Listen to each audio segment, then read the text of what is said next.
Assalamualaikum warahmatullahi wabarakatuh. Selamat pagi semuanya. Pertama-tama marilah kita panjatkan puja dan puji syukur kehadirat Allah SWT yang telah memberikan kita rahmat dan juga hidayahnya, serta memberikan kita kesehatan untuk mengikuti mata kuliah secara daring.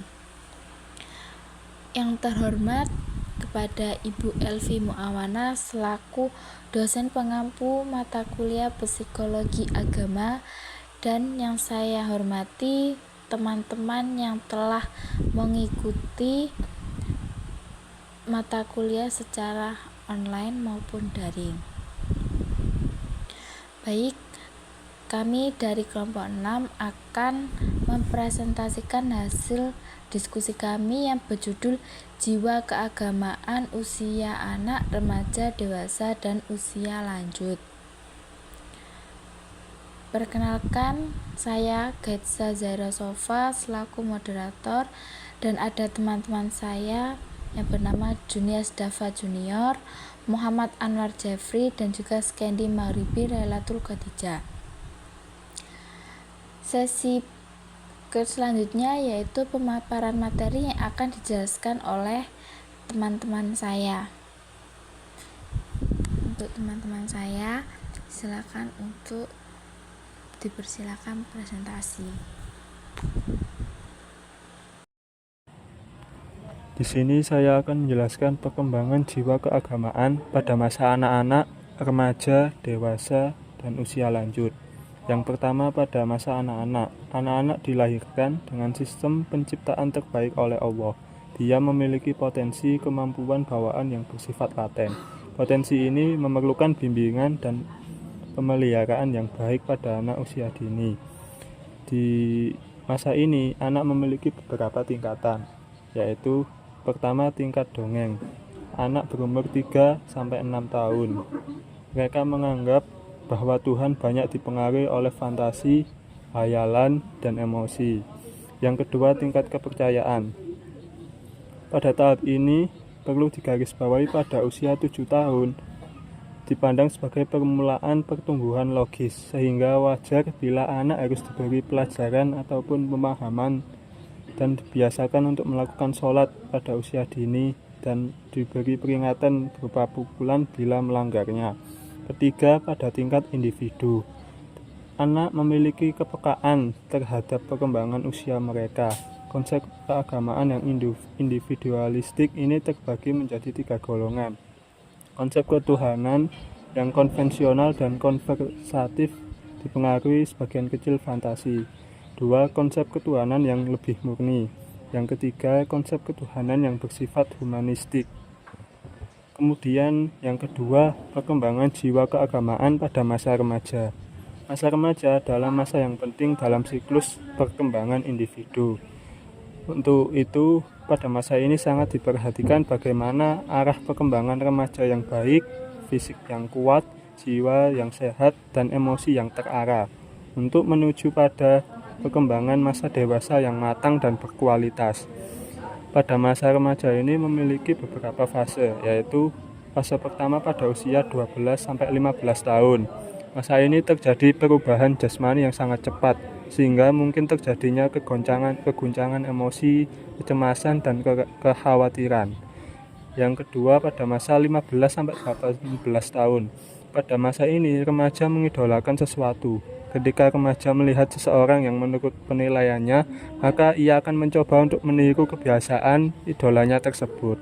Yang ketiga, fase akhir, yaitu usia 18-21 tahun. Fase ini dikatakan remaja dari segi perkembangan fisik dan psikis telah mendekati kesempurnaan. Organ tubuh telah tumbuh sempurna dan seluruh anggota badan telah berfungsi dengan baik. Yang ketiga, perkembangan jiwa keagamaan pada masa dewasa. Pada masa dewasa biasanya seseorang memiliki sifat kepribadian yang stabil. Setelah menginjak usia dewasa, dia terlihat adanya kematangan jiwa mereka. Dari segi perkembangan jiwa keagamaan pada usia ini belum banyak diungkapkan oleh para ahli. umumnya yang banyak dibahas secara fisik dalam bentuk pertumbuhan, sudah berakhir pada masa ini. Umumnya mereka meninggalkan bangku pendidikan menengah. Yang keempat, perkembangan jiwa keagamaan pada usia lanjut. Pada masa usia lanjut umumnya terjadi pada usia 60 tahun. Merupakan fase kehidupan di mana individu memasuki tahap refleksi terakhir atas perjalanan hidup. Pada masa ini, cenderung semakin mendalam dan terfokus pada kedamaian batin, serta kesepian menghadapi kematian. Dalam konteks sosial, pada masa ini, individu sering berperan sebagai penjaga tradisi dan nilai-nilai keagamaan di lingkungan keluarga maupun masyarakat, dan meneruskan nilai-nilai religius. Meski secara fisik sudah menurun, kontribusi mereka pada komunitas tetap signifikan melalui peran narasumber, pembimbing, dan fasilitator diskusi keagamaan. Dan untuk materi selanjutnya akan dijelaskan oleh rekan saya.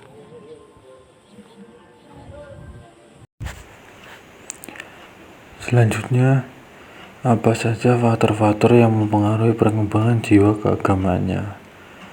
Yang pertama yaitu lingkungan keluarga.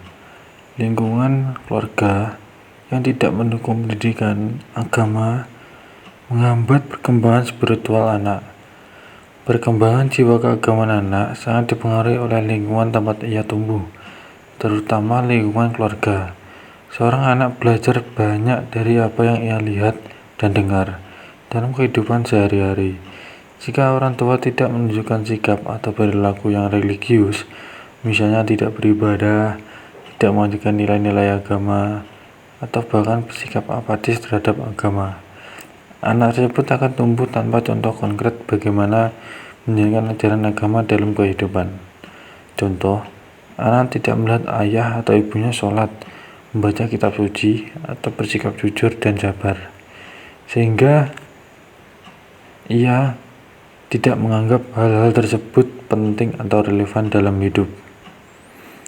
Yang kedua yaitu sekolah dan pendidikan agama. Kurangnya pendidikan agama yang memadai di sekolah dapat mengurangi pemahaman dan praktik keagamaan siswa. Faktor sekolah dan pendidikan agama memiliki peran penting dalam perkembangan jiwa keagamaan seseorang.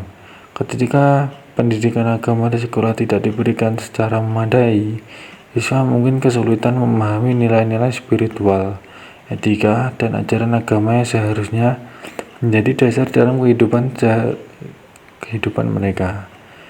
Hal ini bisa menghambat proses internalisasi nilai-nilai keagamaan serta melemahkan motivasi untuk menjalankan ajaran agama dalam kehidupan sehari-hari. Pendidikan agama yang kurang optimal juga berpotensi membuat anak kehilangan arah spiritual, terutama di tengah pengaruh lingkungan yang semakin kompleks. Oleh karena itu, pendidikan agama yang baik dan relevan sangat diperlukan untuk membentuk kepribadian religius dan memperkuat perkembangan jiwa keagamaan anak. Yang ketiga yaitu pengaruh masyarakat, norma sosial, dan tekanan teman sebaya dapat mempengaruhi perilaku keagamaan individu.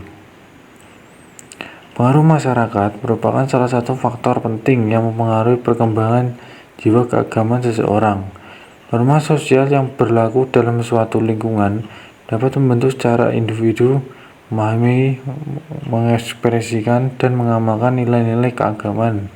Selain itu, tekanan dari teman sebaya juga turut mempengaruhi, terutama pada usia remaja, di mana individu cenderung menyesuaikan diri agar diterima dalam kelompok. Jika lingkungan sosial mendukung perilaku religius, maka individu lebih cenderung tumbuh dengan kesadaran beragama yang kuat. Sebaliknya, lingkungan yang kurang mendukung nilai-nilai keagamaan dapat melemahkan komitmen spiritual seseorang. Yang keempat yaitu pengaruh media dan teknologi.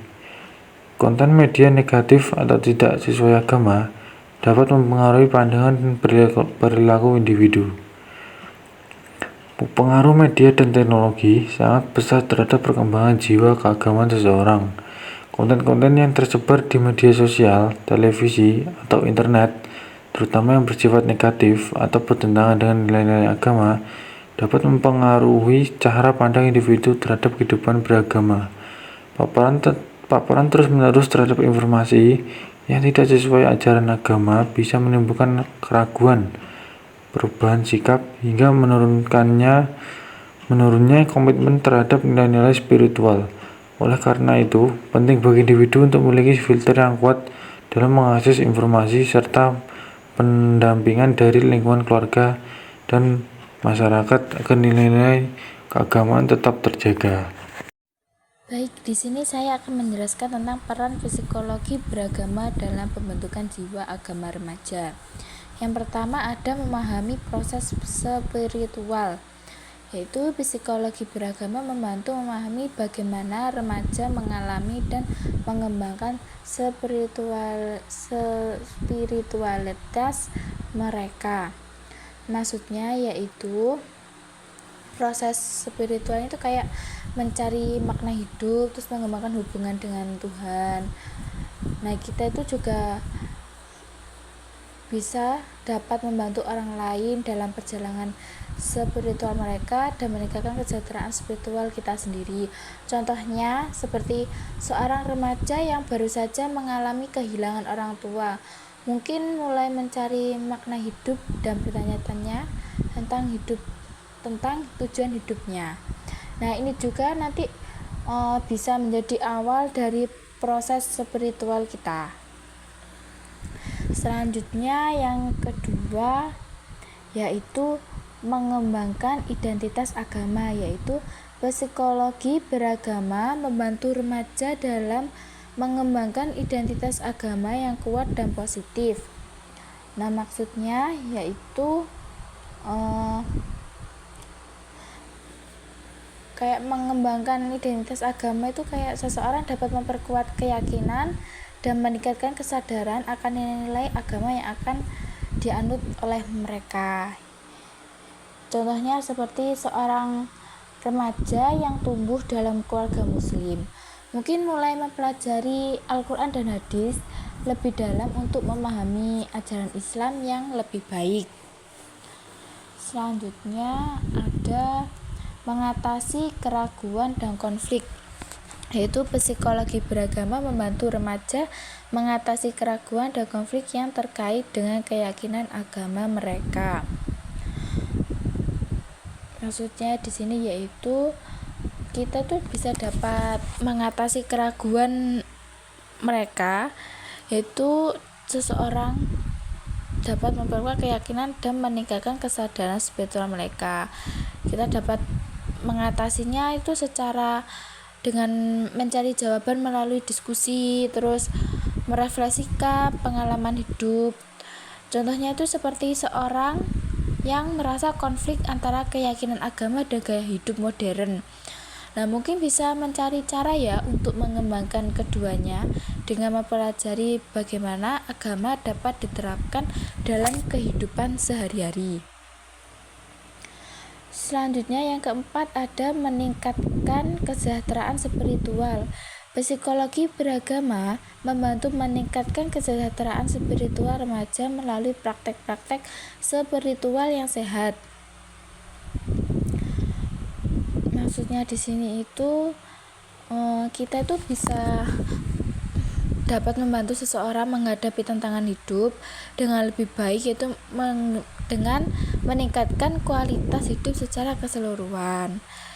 Nah, itu kayak keseluruhan tuh kayak membantu secara keseluruhan kayak kedamaian batin, terus rasa syukur, terus meningkatkan kesejahteraan spiritualnya tuh dengan cara kita bisa dapat berdoa, terus membaca buku spiritual atau kitab suci, berarti kesadaran dan refleks. Contohnya seperti seseorang yang terlibat dalam kegiatan sukarela untuk membantu orang lain, mungkin merasa lebih terhubung dengan nilai-nilai spiritual dan meningkatkan rasa syukur mereka. Kemudian yang terakhir ada pengembangan nilai-nilai agama, yaitu psikologi beragama membantu remaja mengembangkan nilai-nilai agama yang positif dan aplikatif dalam kehidupan sehari-hari. Maksudnya di sini tuh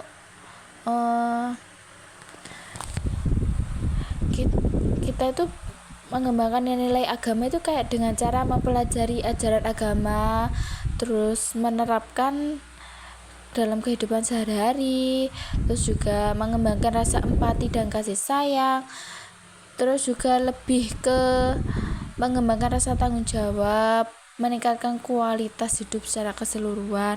Contohnya seperti seseorang yang berusaha untuk selalu jujur dan adil dalam segala situasi, karena nilai-nilai agama yang mereka anut menekankan pentingnya kejujuran dan keadilan. Selanjutnya akan dijelaskan oleh teman saya.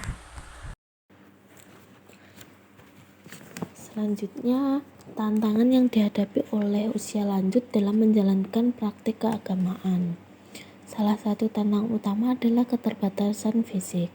Seiring bertambahnya usia, kemampuan mobilitas para lansia menurun. Mereka mungkin mengalami kesulitan berjalan atau berdiri lama yang dapat menghambat pelaksanaan seperti sholat atau proses keagamaan lainnya. Biasanya, usia lanjut ini mengalami berbagai perubahan atau kelemahan fisik. Aktivitas yang dulunya mudah dilakukan seperti berjalan atau berdiri kini menjadi tantangan bagi mereka. Karena keterbatasan ini, para lansia sering menghadapi kesulitan menjalankan ibadah sebagai mestinya. Yang kedua yaitu penurunan fungsi kognitif, seperti daya ingat yang melemah juga menjadi kendala.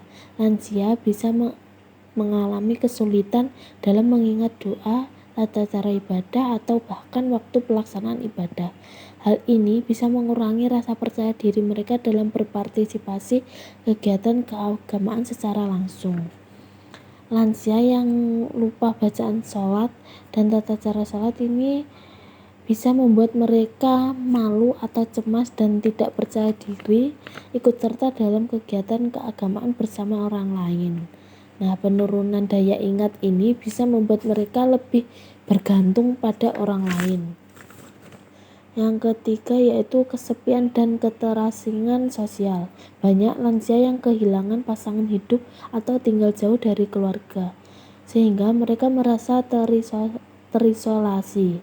Kondisi ini membuat lansia merasa sendirian dan tidak memiliki tempat untuk berbagi cerita atau tidak merasa didukung secara emosional. Akibatnya, semangat mereka untuk beribadah atau ikut serta dalam kegiatan keagamaan ini bisa menurun. Baik, untuk semua teman-teman, apakah ada yang ditanyakan? Kurang lebihnya kami dari kelompok 6, bila ada salah kata maupun perbuatan mohon dimaklumi. Wassalamualaikum warahmatullahi wabarakatuh.